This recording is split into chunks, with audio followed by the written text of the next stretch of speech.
मंत्रालयासमोर विष प्राशन केलेल्या नांदेड जिल्ह्यातील शेतकऱ्याचा उपचारादरम्यान मृत्यू झाला आहे।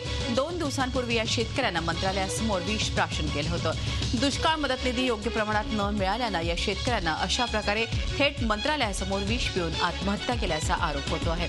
माधव कदम हा नांदेड जिल्ह्यातील लोहा तालुक्यातील जाणापूर येथील अल्पभूधारक शेतकरी होता। नैराश्यपोटी 18 डिसेंबर 2015 रोजी माधव कदम यांनी मंत्रालयासमोर विष प्राशन केलं होतं।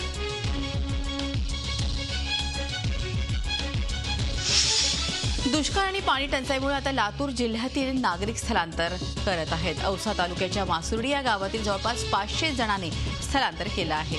हाताला काम आणि पाणी मिळेल या आशेनं मुंबई, पुणे, पिंपरी चिंचवड, बारामती, कोल्हापूर, सातारा आदी भागात नागरिक गेले आहेत। त्यामुळे अनेकांच्या घराला टाळं लागलंय, तर काही जणांनी आपल्या वृद्ध माता-पिता यांना घरी ठेवलंय।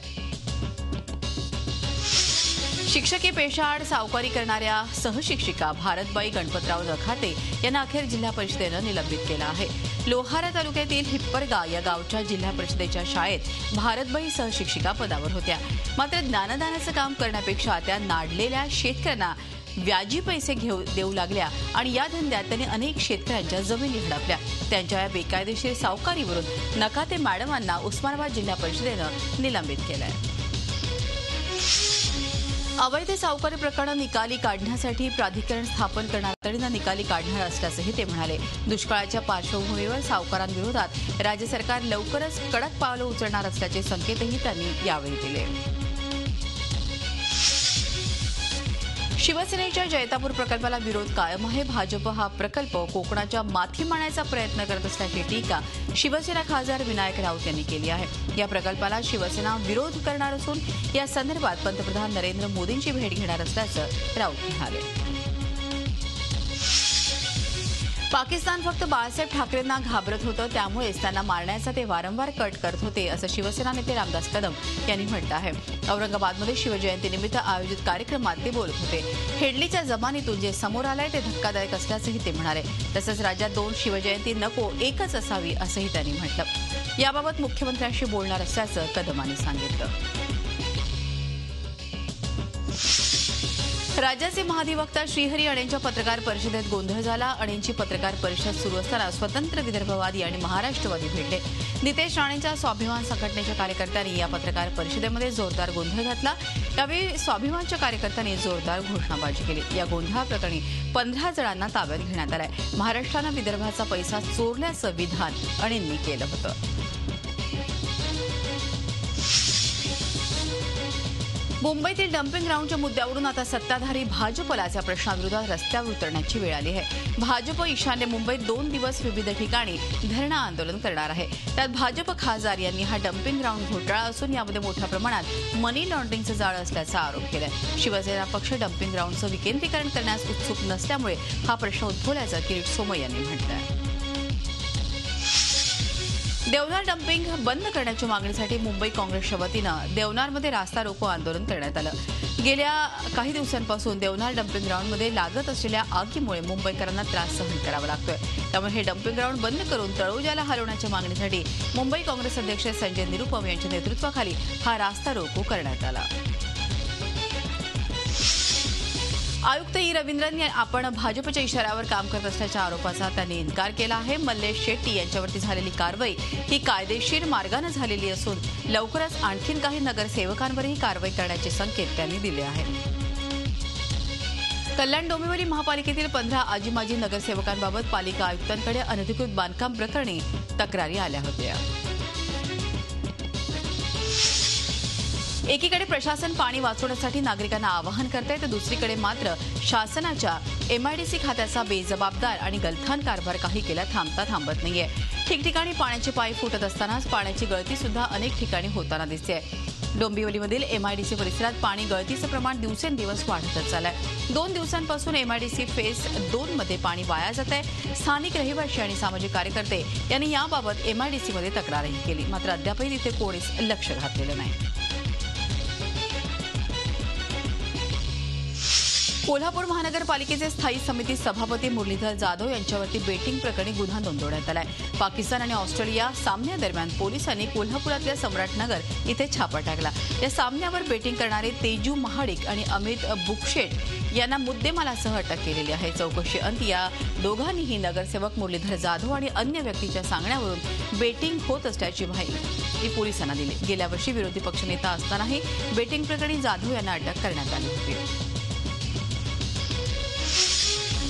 वाईट टाकलेल्या तिघांना परत समाजात घेण्यासाठी देऊळवाले समाज जात पंचायतीनं 3 लाख रुपये दंड आणि गाढवावरून गावात धिंड काढण्याची शिक्षा सुनावल्याचा धक्कादायक प्रकार पुण्यातल्या यवत इथे घडलाय। या प्रकरणी 16 पंचांविरुद्ध यवत पोलीस ठाण्यामध्ये गुन्हा दाखल करण्यात आलाय।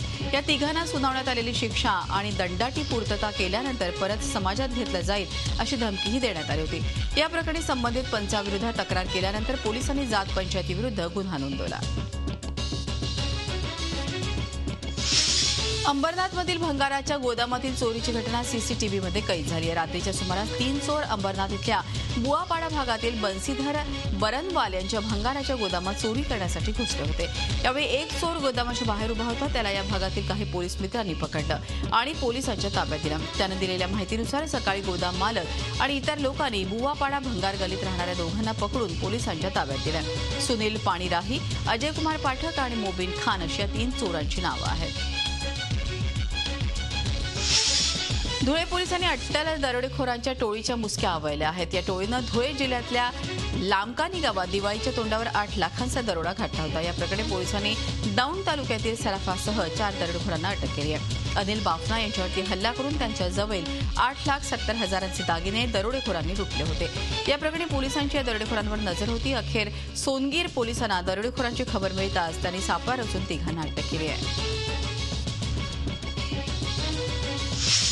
मीरा रोडमध्ये राहणारी एक महिला आपल्या मायदेशी भारतात परतण्यासाठी सरकारकडे मदत मागते। मिसबाह शेख अशा महिलेचे नाव असून घरकाम करण्याची नोकरी देण्याच्या बहाण्यानं तिला सौदीला नेण्यात आलं। तिथे एका अरेबियन व्यक्तीच्या घरात तिचं मानसिक शोषण होत आहे। ती भारतात परतण्यासाठी विनवण्या करते। 9 मार्चला ती सौदीला गेली होती। महिलेला सोडवण्यासाठी 10,000 दिराम म्हणजेच 1,80,000 रुपयांची मागणी करण्यात आली आहे। आता आपल्या पत्नीला या अरेबियनपासून धोका असल्याचंही महिलेच्या पतीनं सांगितलंय। कीर्तनाच्या महाप्रसादातून 100 भाविकांना विषबाधा झाल्याची घटना जालना जिल्ह्यातील सेवगावमध्ये घडल्यानं एकच खळबळ उडाली आहे। विषबाधा झाल्यानंतर भक्तांना तातडीनं सातोना रुग्णालयात उपचारासाठी हलवण्यात आलं। आता सर्वांची प्रकृती स्थिर असल्याची माहिती मिळते आहे। तुकाराम बीज या धार्मिक कार्यक्रमामध्ये महाप्रसाद घेतल्यानंतर भाविकांना उलट्या आणि चक्कर येण्यास सुरुवात झाली। महाराष्ट्र सरकारने एक नवीन अध्यादेश काढलाय, ज्यात महाराष्ट्र रिसायकल होणाऱ्या मद्याच्या बाटल्याचा पुनर्वापरावर बंदी घालण्यात आली। प्रत्येक वेळी नवीन बॉटल वापरण्याचा अध्यादेश काढण्यात आलाय।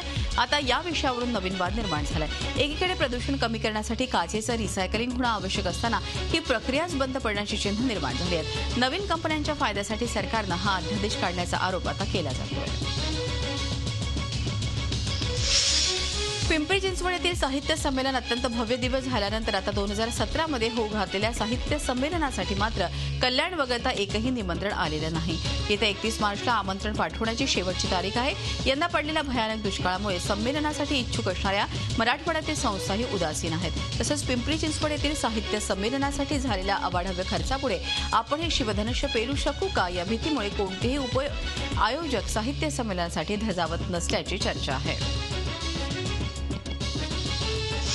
राज्यात तिथीप्रमाणे मोठ्या उत्साहात शिवजयंती साजरी करण्यात आली। ही शिवजयंती साजरी करताना काही मंडळांनी राज्यावर पडलेल्या दुष्काळाचं भान राखलं। पिंपरी चिंचवडच्या पिंपळे सौदागर परिसरातल्या छत्रपती युवा मंचाच्या वतीनं यंदा अनावश्यक खर्च टाळत अतिशय साधेपणानं शिवजयंती साजरी करण्यात आली आणि तो निधी बीडमधल्या दुष्काळग्रस्त शेतकऱ्यांच्या मुलांना शिक्षणासाठी देण्यात आला। छत्रपती युवा मंचाच्या वतीनं 12 मुलांचा शैक्षणिक खर्च उचलण्यात आला आहे।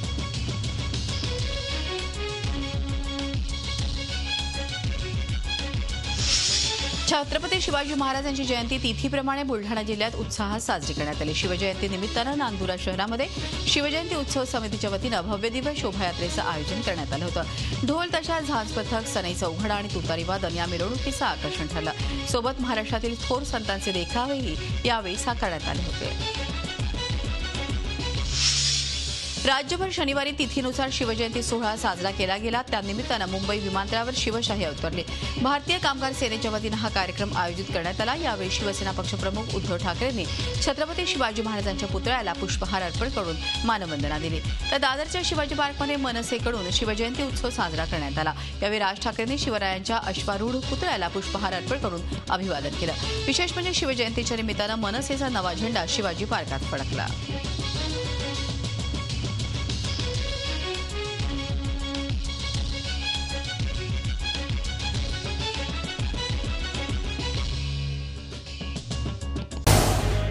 झी 24 तास रहा एक पाऊल पुढे.